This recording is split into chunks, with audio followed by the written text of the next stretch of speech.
একটা নিম্ন পরিবারে জন্ম নেওয়া কি এতটাই অপরাধ? কিন্তু প্রশ্ন হলো অপরাধটা তার কোথায়? অপরাধ একটাই, সে নিচু বংশের ছেলে হয়েও ল কলেজে ভর্তি হয়েছে, যেখানে ধনী পরিবারের ছেলে মেয়েরাই দাপট দেখায়, সেখানে একটা নিচু পরিবারের ছেলে গিয়ে দাঁড়িয়েছে। এই দুঃসাহসী তার অপরাধ। কলেজে ভর্তি হওয়ার পর তো সীমা ছাড়ালো, সবার সামনে তার গায়ে নর্দমার মলমূত্র ছুঁড়ে মারা হলো, কুকুরের মতো মেরে মাটিতে ফেলে রেখে তার উপর টয়লেট পর্যন্ত করে দিল। যারা যারা সাইয়ারা মুভিটি দেখেছো তাদের আমি কথা দিতে পারি এই মুভিটি তোমাদের মন কেড়ে নেবে। আমার কাছে তো সাইয়ারা মুভির থেকে এই মুভিটি বেশি ভালো লেগেছে। চলুন বেশি কথা না বলে এবার দেখি অপমান আর যন্ত্রণায় ডুবে যাওয়া এই ছেলেটা কিভাবে সমাজের অন্যায়ের বিরুদ্ধে দাঁড়ায়। মুভির শুরুতেই আমরা একটা ছেলে আর একটা মেয়েকে দেখতে পাই। এরা দুজনে হলো প্রেমিক প্রেমিকা। মেয়েটি তার বয়ফ্রেন্ডের বাড়িতে এসেছিল, তার বাড়ি থেকে চলে যাওয়ার পরই সেখানে এক ডেলিভারি বয় আসে। ছেলেটি মনে করে তার গার্লফ্রেন্ড হয়তো এই পার্সেলটা অর্ডার করেছিল, তাই সে ডেলিভারি বয়কে পেমেন্ট করে পার্সেলটা নিয়ে নেয়। কিন্তু আমরা দেখি ডেলিভারি বয়টা সেখান থেকে চলে না গিয়ে সে এক জায়গায় লুকিয়ে থাকে। তারপর ছেলেটি যখন জামা কাপড় মেলার জন্য ব্যালকনিতে আসে, সেই সময় সেই ডেলিভারি বয়টি তাকে পেছন থেকে ধাক্কা মেরে নিচে ফেলে দেয় এবং ছেলেটি সেখানেই মারা যায়। এখানে আমরা জানতে পারি ছেলেটিকে মারা হয়েছে শুধুমাত্র সে নিচু জাতের বলে। তার পরের সিনে আমরা দেখি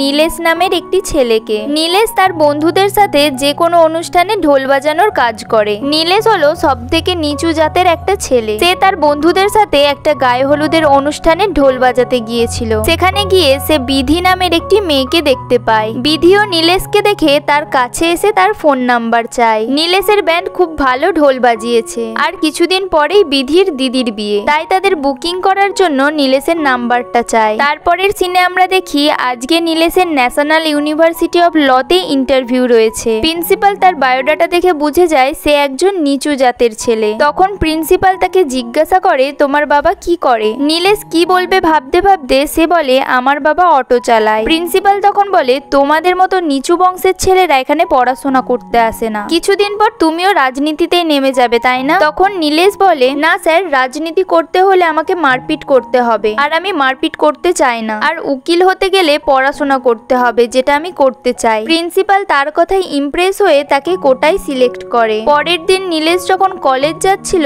তখন রাস্তার মাঝে বিধির সাথে দেখা হয়। রাস্তায় বিধি নীলেশকে দেখে সেও তাকে চিনতে পারে। বিধিও এই কলেজে ল পড়তে এসেছে। আজকে তাদের কলেজের প্রথম দিন, তাই তাদের ক্লাসে সবার নাম জিজ্ঞাসা করা হচ্ছিল। এখানে সবার নাম শুনে আমরা বুঝতে পারি এখানে প্রায় সবাই উঁচু বংশের এবং কোটিপতির ছেলে মেয়ে। তারপর নীলেশের পালা আসে। তাকে স্যার জিজ্ঞাসা করে তোমার নাম কি? নীলেশ উঠে দাঁড়িয়ে শুধু তার নাম বলে, কিন্তু পদবি বলে না, কারণ পদবি বললেই তো সবাই বুঝতে পেরে যাবে যে সে নিচু বংশের ছেলে। নীলেশ লজ্জায় তার পদবি না বলে তার নামের সাথে সে বলে আমার নাম নীলেশ LLB। এটা শুনে তো সেখানের সবাই হাসাহাসি করতে থাকে। নীলেশের পাশে যেই ছেলেটি বসে আছে ওই ছেলেটির বাবা এই কলেজে অনেক ডোনেশন দেয়, তাই তারও এই কলেজে সিলেকশন হয়। আর এই ছেলেটি একমাত্র যে জাতপাত নিয়ে অত চিন্তা ভাবনা করে না, সে সবার সাথেই মেলামেশা করে, তাই নীলেশের সাথেও তার ভালো বন্ধুত্ব হয়ে ওঠে। ক্লাস শেষে নীলেশ যখন বাড়ি ফেরার জন্য যাচ্ছিল তখন তাকে অনেক ছেলে এসে র্যাগিং করতে থাকে। তখন শেখর নামের একজন এসে তাদের হাত থেকে তাকে বাঁচায়। শেখরও হলো নীলেশের মতো নিচু বংশের। সে রাজনীতির সাথে যুক্ত ছিল। সে কখনোই চায় না শুধুমাত্র এই নিচু জাতের জন্য কোনো ছাত্রের ওপর অন্যায় হোক।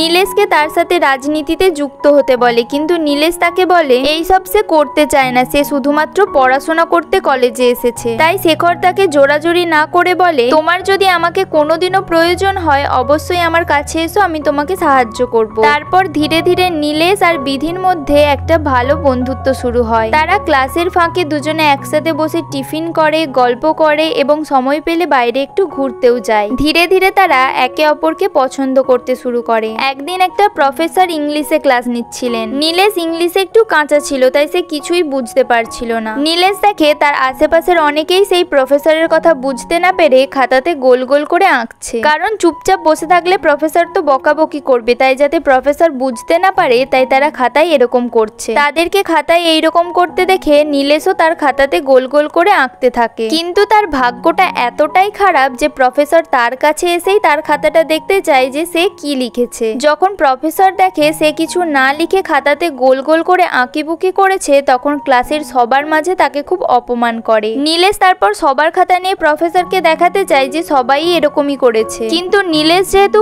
কোটায় পাস করে এই কলেজে ভর্তি ভর্তি হয়েছে আর সে যেহেতু নিচু বংশে, তাই প্রফেসর তাকে ক্লাস থেকে বের করে দেয়। ক্লাস শেষে বিধি নীলেশকে সান্ত্বনা দিতে থাকে। তখন নীলেশ তার জীবনের একটা গল্প বিথিকে বলে।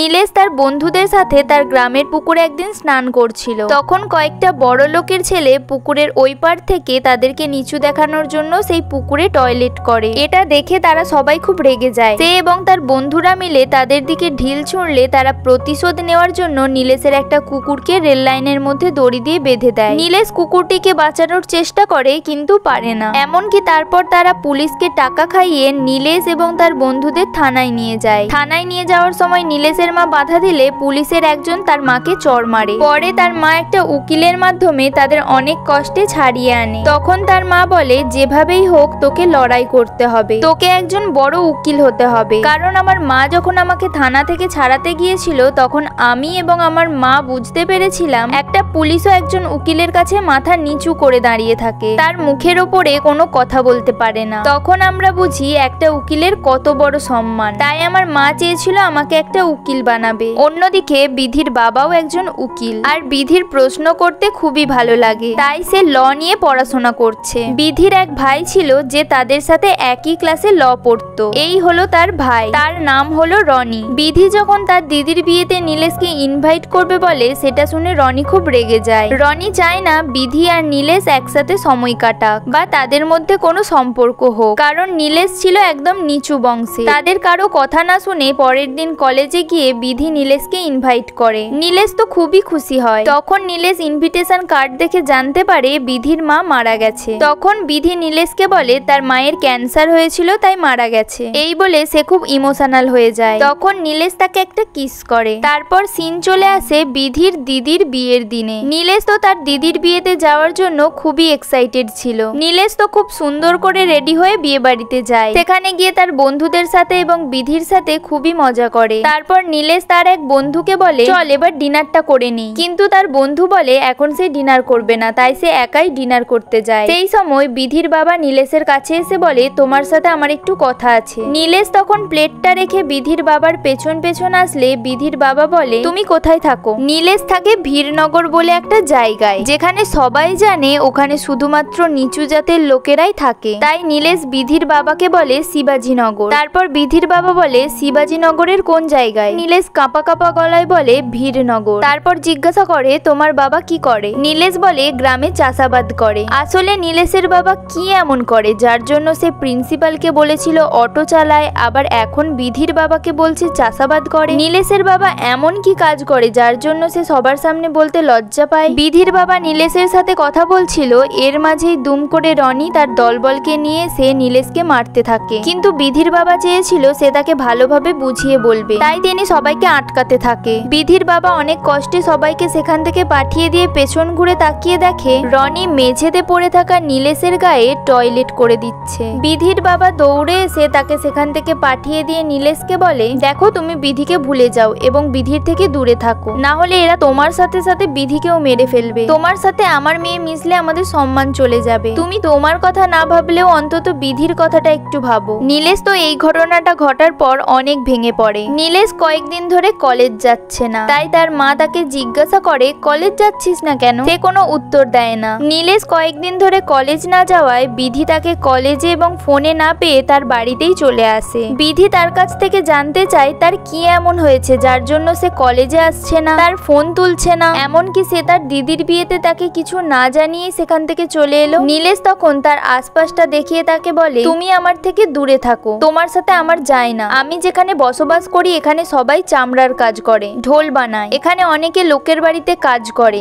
রাস্তায় ঝাড়ু দেয়। তোমার আর আমার জগৎ সম্পূর্ণ আলাদা, তাই আমি অনুরোধ করছি তুমি আমার থেকে দূরে থাকো। কিন্তু বিধি বলে সে নীলেশকে ভালোবাসে, তার কাছে এগুলো কোনো ব্যাপারই না। তাও নীলেশ তাকে এখান থেকে চলে যেতে বলে। বিধি অনেক কষ্ট পায়। তারপর নীলেশ কলেজ যাওয়া শুরু করে, কিন্তু সে বিধির সাথে কোনো কথা বলে না। নীলেশ ক্লাসে গিয়ে রনি যেখানে বসতো সেই জায়গায় এসে বসে পড়ে। রনির বন্ধুরা তাকে বলে, এটা রনির জায়গা, তুমি পেছনে গিয়ে বসো। তখন নীলেশ বলে, এখানে কি তার নাম লেখা আছে? তখন তার বন্ধুরা বলে, হ্যাঁ এখানে তার নাম লেখা আছে। নীলেশ তখন রনির নামটা কেটে দিয়ে নিজের নাম লিখে দেয়। তারপরেও তার বন্ধুরা তাকে সেখান থেকে তুলে দেওয়ার চেষ্টা করে। রনি সেখানে এসে তাকে বলে, বিয়েতে যেটুকু মার খেয়েছিলি সেটা কি কম পড়েছে? হয়েছে? বিয়ের কথাটা বিধি শুনতে পায়। তখন বিধি বুঝতে পারে যে নিশ্চয়ই বিয়েতে কিছু একটা গন্ডগোল হয়েছিল। তখন বিধি রনির ওপর খুব রেগে যায়। নীলেশের কাছে গিয়ে জিজ্ঞাসা করে সেদিন কি হয়েছিল। তখন নীলেশ তাকে কিছু না বলে বলে তোমার বাবার কাছে গিয়ে জিজ্ঞাসা করো। তারপর নীলেশ কলেজ থেকে বেরিয়ে যখন বাড়িতে ফিরছিল তখন সে দেখে তার পেছনে কিছুজন তাকে ফলো করছে। তারপর হঠাৎই সবাই মিলে তাকে ধরে টানতে টানতে একটা নর্দমায় ফেলে দেওয়ার জন্য আনে। সেই সময় একটা লোক এসে তাকে বাঁচায়। আমরা মুভির শুরুতে যে ডেলিভারি বয়টাকে দেখেছিলাম মনে আছে? এটাই হলো সেই লোকটি। তাকে সেখান থেকে তুলে এনে একটা চা দোকানে নিয়ে আসে। নীলেশ তার দিকে একটা চা বাড়িয়ে দেয়। তখন লোকটি জিজ্ঞাসা করে তুমি কোথায় থাকো? নীলেশ ভিড়নগর বলতেই লোকটি ঘৃণায় চাটা আর না খেয়ে চায়ের কাপটা নিচে রেখে দেয়। যেহেতু নীলেশ তার হাত থেকে চাটা দিয়েছিল, কারণ ওই যে নীলেশ তো নিচু জাতের। পরের দিন নীলেশ কলেজে গিয়ে সে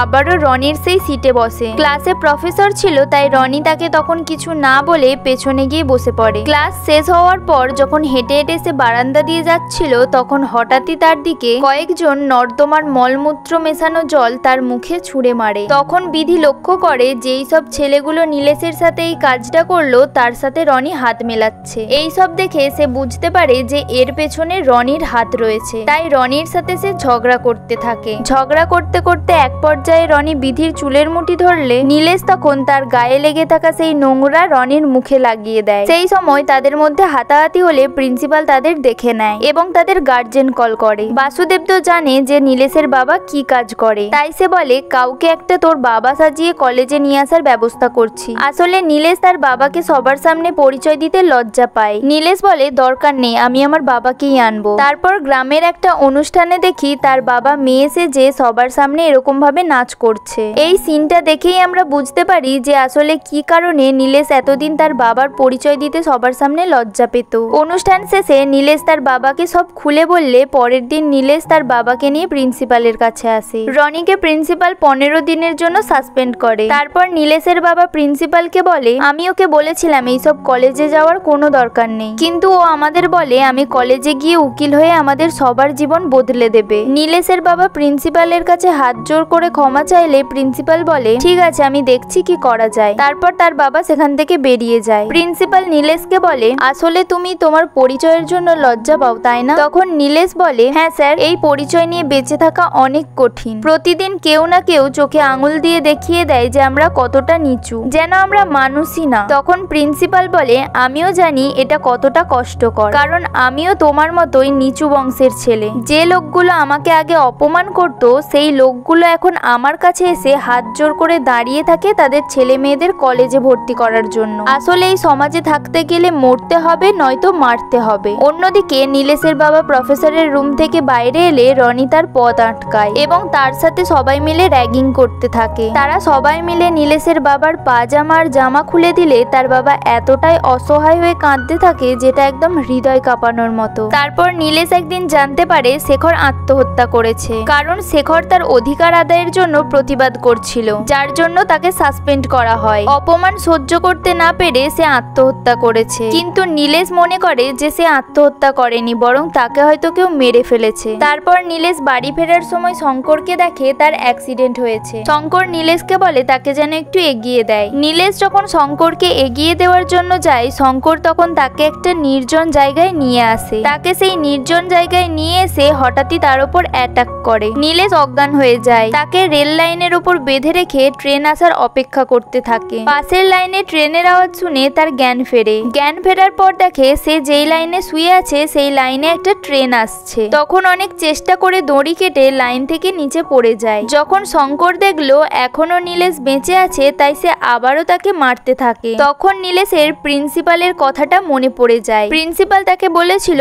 মরতে হবে নয়তো মারতে হবে। এই কথাটা মনে পড়তেই সে শঙ্করকে প্রচুর মারতে থাকে। নীলেশ যখন শঙ্করকে মারছিল তখন সে দেখতে পায় দূর থেকে রনি তাদেরকে দেখছে। এটা দেখে সে বুঝে যায় যে রনি তাকে মারার জন্য এই শঙ্করকে পাঠিয়েছে। নীলেশ তো প্রচন্ড রেগে যায়। সেখানে পড়ে থাকা তার বাইকটা নিয়ে রনিকে পিছু করতে থাকে। রনি ভয়ে তার বাড়িতে চলে আসে আর নীলেশ তাকে ফলো করতে করতে তার বাড়িতে এসে তাকে মারতে থাকে। রনি চিৎকার করে তার বাড়ির সবাইকে ডাকতে থাকে। বাড়ির ভেতর থেকে সবাই বেরিয়ে পড়ে, তাও নীলেশ রনিকে মারতেই থাকে। এক পর্যায়ে এসে নীলেশ রনিকে একেবারে শেষ করে দিতে চায়, কিন্তু সে করে না। এত রাগের পরেও সে নিজেকে সামলে নেয়। এরপর নীলেশ রেগে মেগে বিধির বাবার দিকে এলে বিধি তাকে আটকায়। নীলেশ বলে, তুমি না আমাকে বারবার বলেছিলে তোমার বাবার সাথে কথা বলতে, তাই কথা বলতে এসেছি। তুমি কখনো তোমার বাবাকে জিজ্ঞাসা করেছো সেদিন তোমার দিদির বিয়েতে কি এমন হয়েছিল? বিধির বাবা নীলেশকে সামলানোর চেষ্টা করলে নীলেশ বলে, আপনি বলবেন নাকি আমি বলবো? তখন বিধির বাবা বলে, চলো ভেতরে গিয়ে কথা বলি। নীলেশ বলে, না, যা বলার এখানেই আমি বলবো। সেদিন আমি কাউকে মারতে আসিনি, বিয়েতে আমাকে ইনভাইট করা হয়েছিল তাই এসেছিলাম। কিন্তু আপনি কি করলেন? লোকজনকে দিয়ে মারলেন এবং আমার গায়ের উপর টয়লেট করালেন। শুধুমাত্র আপনি বলার পর আমি বিধির সাথে কথা বলা বন্ধ করে দিয়েছিলাম। তারপরও আপনারা কি করলেন? আমার পিছু ছাড়লেন না, আমার উপর নর্দমার ময়লা ছুড়ে দিলেন, আমার বাবাকে পুরো কলেজের মাঝখানে উলঙ্গ করে দিলেন, আর আজ তো আবার আপনি আমাকে শেষ করে দেওয়ার জন্য লোক লাগিয়েছিলেন। এত কিছু ঘটনা শোনার পর বিধি তো একদম অবাক, সে কি বলবে কিছুই বুঝতে পারছে না। বিধির বাবা তাকে সামলানোর চেষ্টা করলে নীলেশ বলে, আপনারা মনে করেন আপনারা পরিষ্কার আর আমরা আবর্জনা, কিন্তু আবর্জনা তো আসলে আপনারাই, যারা মানুষকে মানুষ বলে মনে করে না। তারপর রনির বাবা যখন নীলেশকে মারার জন্য বন্দুক তুলে তখন সবাই তাকে আটকায় এবং বিধি জোরে একটা চিৎকার করে। বিধি চিৎকার করায় তারা থেমে যায় এবং বিধি নীলেশকে জড়িয়ে ধরে। এর পরের সিনে দেখি তারা সবাই মিলে কলেজে এসেছে